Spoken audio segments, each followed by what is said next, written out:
I'm getting better at it. After 5 years of false dawns, hopes lifted and chances slipping away, the day they've been longing for, finally within their grasp.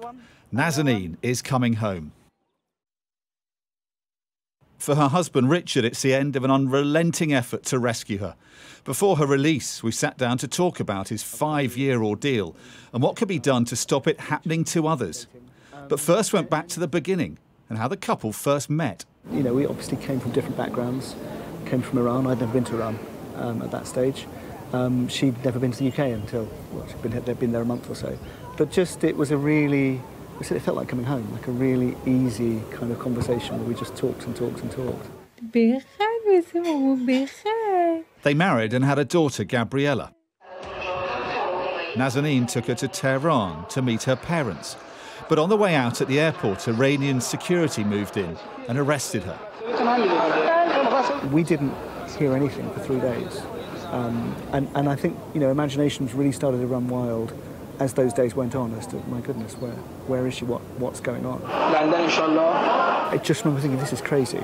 Like, you know, she went on holiday with a baby. This cannot be about us. This must be about something else. Nazanin was taken for trial on trumped-up charges, accused of plotting to topple the regime, while Richard could only sit at home, waiting anxiously for news. I mean, the hardest bit to live with was probably that early realisation of her sitting in a windowless cell, being interrogated and blindfolded, and I'd done nothing about it. That's where I stopped sleeping for quite a few days, and it all, you know, couldn't concentrate on anything and couldn't, yeah, the wheels fell off at work and so on. And how do you move on from that? How do you deal with that? Well, I mean, campaigning in that sense, so actually starting to battle for her. It was the start of an untiring campaign to grab the nation's attention and win its sympathy, while the news from Tehran only got worse. When she was in solitary, she went really depressed, feeling suicidal, and went on hunger strike. And she was so distant and cold on the phone. And I just remember feeling like I'm not connecting, I'm not getting through, I'm not, you know, part of the job of, well, any spouse, in any, you know, is just to be there for your other half and just to be the person they turn to. And I wasn't doing that. We were creating quite a lot of momentum, right? You know, be on Sky and so, but it didn't count for anything in that prison cell. You know, in that prison cell, she just felt alone and isolated, and that she was better off dead. And you know, it felt like I was doing lots of nice, almost like children's games to you know, feel good about the campaign, but the one thing that mattered was keeping her going, and yeah, I was failing at it. The government's advice was to keep a low profile and let quiet diplomacy take its course. Richard says he soon realised that would only prolong their agony. I think they made a real mistake at the beginning in downplaying what was happening. And that standard hostage policy to, you know, downplay it, keep it calm and to quietly negotiate. You know, you had a mum and a baby picked up on holiday. It took the government 18 months to criticise anything in Nazanin's treatment. I mean, 18 months. That's all sorts of torture had happened in that time. He warns others like him that taking Foreign Office advice to stay quiet will only make matters worse. Given the consequences, and the consequences are you get exposed to more torture, given those consequences, you know, can you with a straight face be given that advice? If you take that advice to keep quiet, that's what can happen. You will suffer more. Absolute iron rule. You know, transparency, openness always protects you. Always protects you. When you look at what Nazanin Zaghari-Ratcliffe was doing, it's just, you know, she was simply teaching people journalism, as I understand it. There were obvious missteps. Boris Johnson badly getting his facts wrong, the most notorious. But in his frequent meetings with officials, Richard also sensed his wife's welfare was not their only priority. I think one of the lessons from our case that comes across really strongly is that the government's interests are different from the victims. And you have to look after your own interests. You have to look after your family's interests, and you have to battle for them. Hopes were raised, then dashed. Nazanin allowed out on furlough, but only briefly reunited with her daughter Gabriella at a parents' home in Tehran. when Gabriella came back to London to start her schooling, This is Gabrielle. Richard had a new challenge to face. I was a fairly rusty parent and got a real little girl, slightly disconcerted and traumatised, and who didn't really know her dad, and I had to earn the right to be a parent again.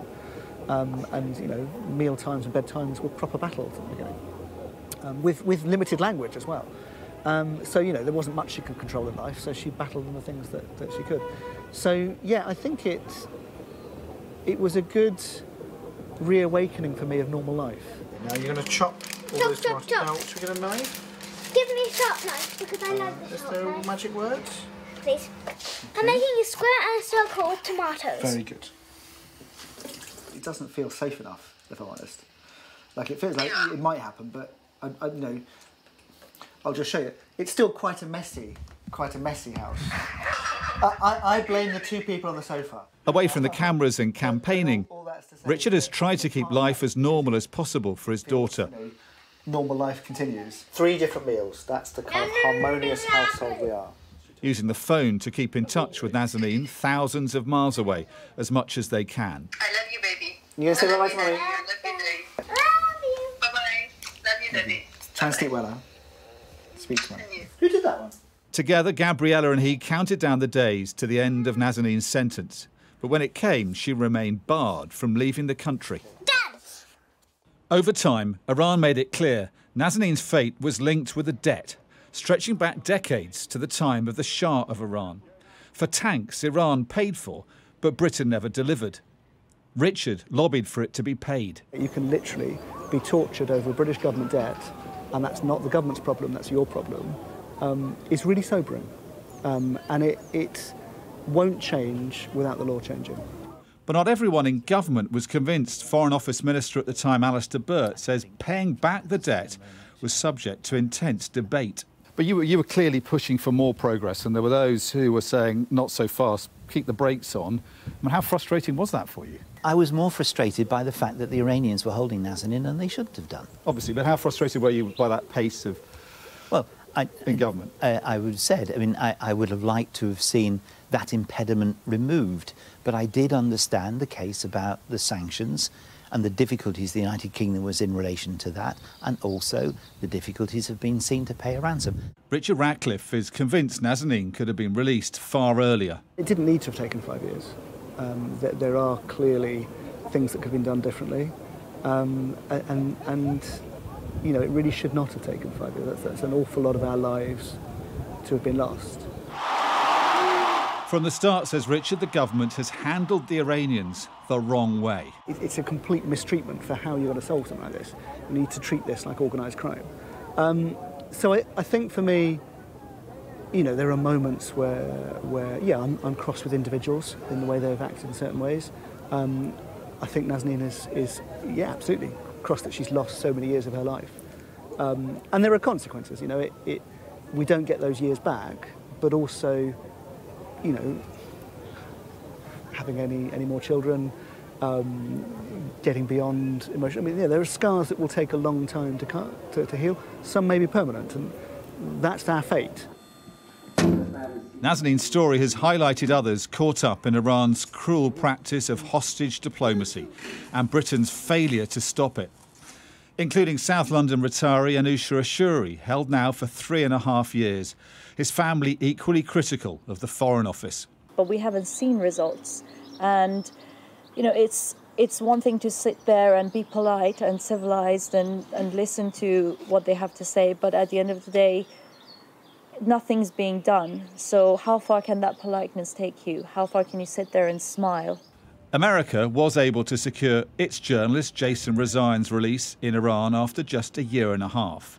He says the UK needs to do more to tackle Iranian hostage-taking. We need to move the ball forward and call it what it is. These people, Nazanin, Anusha, Morad, and others who are UK citizens and deserve the full protection and rights of their citizenship, are hostages of a foreign state. Period, point blank. And Richard warns without a change in British government policy, others will suffer the same fate. I think it's something that's going to become more dangerous for more people, if I'm honest. I think, you know, British hostage policy, British torture policy. So the way we decide how we protect our citizens overseas is dangerous for British citizens and will lead to people getting more and more exposed. Oh, there's an insect. For 5 years, he's been stuck in a hellish ordeal. Only now can he start planning for the future. In some ways, I think it does go back to normal, and in some ways, things have changed forever. But it's too early to say at this point, which bits of those will be the changing bits and which bits will be the same. But I think, going back to being a normal family, being a bit more cheerful and learning to enjoy the small things in life is where we'll start. Because we came here last time, didn't we, cycling, and you were really fast. I sent Mummy the video. He'll stop campaigning, he says. Nazanin's insisted.